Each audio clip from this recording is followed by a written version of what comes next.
Нам надо быть просвещенными людьми. Как, например, эмбрионы эти, подделка, которая была разоблачена еще в 1868 году. Но до сих пор это печатается в учебниках для детей в школах. Посчитайте, сколько лет назад это уже произошло разоблачение. Все эти обезьяны и так далее, сотни лет назад, десятки лет назад уже произошло разоблачение, что это ложь, что это подделки. Но это до сих пор печатается. Для чего? Так кто, скажите, это делает ограниченными? Церковь, Бог, христиане ограниченные и делают людей ограниченных? Или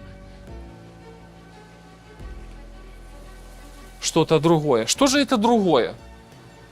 На самом деле это все является идеологией, которая пытается заменить кого? Бога.